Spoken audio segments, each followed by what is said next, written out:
Morning, everyone. It is 8:46, and this is your pre-opening comment for Tuesday, the 7th of May, and it's video number 2161. Okay, so let's start with the chart on the screen because I think it's pretty important.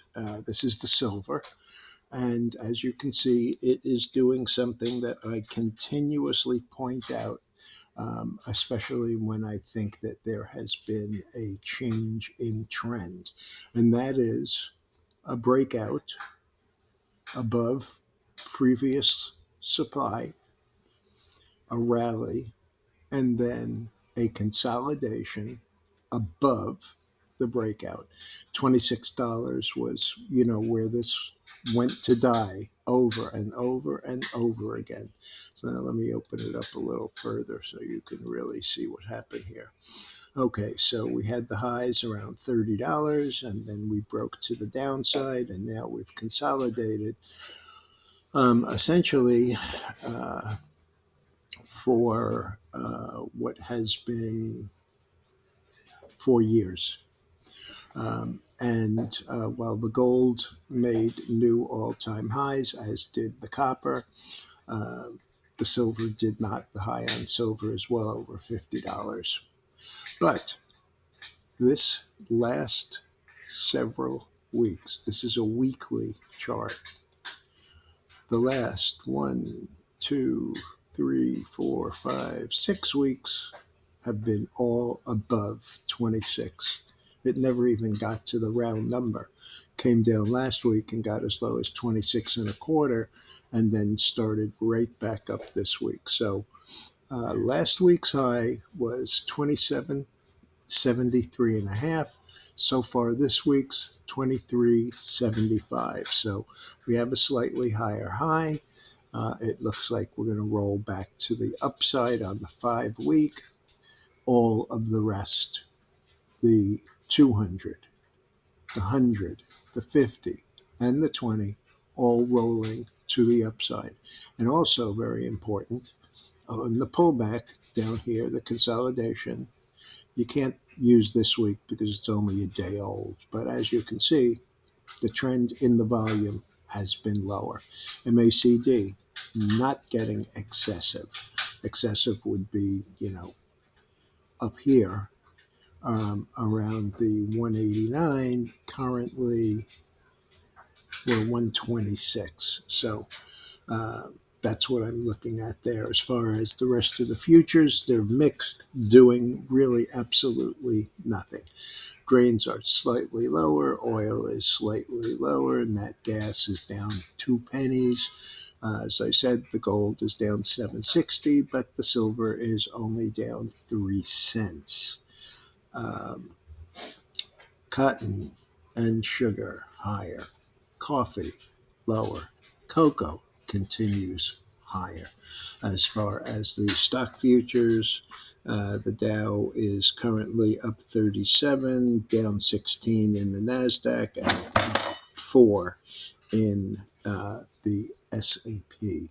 The bonds are slightly higher. And the only economic news that we have today doesn't come until 3 o'clock, which is the March consumer credit. As far as on the earnings front, we had some pretty ugly numbers yesterday and overnight. Tyson Foods was a huge miss and was down about 7%. But last night, Disney beat by 11 cents, inline revenues, guidance in line, and the stock went down $7, 6.1%. The stock has been on a tear recently. The annual meeting and the defeat of the activists there sent the stock generally higher, and so without setting the world on fire, the stock was lower. Apple creating artificial intelligence chips for the data center. Stock is up $1.25. A lot of talk on that one on the technical side that it has bottomed and looks higher. Palantir reported inline beat on revenues, guided above consensus, and the stock was down $3, 22.23 down 298 or 11.8%. UPS basically unchanged, nothing special. The CFO is going to be leaving, but there are no disputes. International Flavors and Fragrances, I mentioned it yesterday, one of my old favorites, part of the NIFTY-50 from the 60s and 70s. 92, up $3.34 or 3.8%. Beat on earnings, beat on revenues, guided above consensus. Lucid down a quarter. Or 8.2%. They missed by a nickel, reported inline revenue, and are looking for annual production of 9,000 vehicles. So that one is slowly but surely falling by the wayside. They have a great product. Everybody thinks it looks great and runs great. And 9,000 isn't going to do it. Coherent 62.82, that's up 490 or 8.5%. They beat on earnings, beat on revenues, and guided in line. BP missed by a nickel.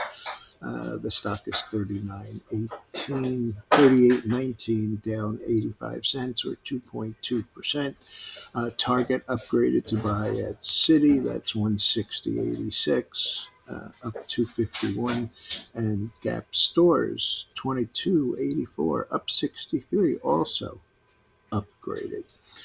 Asia and Europe. Asia was mixed and Europe was in the green. So that's about it. Currently, Dow, as I said, up 32. NASDAQ is down about 4. And the S&P is still up about 3. All right, folks, I'll be back later. Have a good one.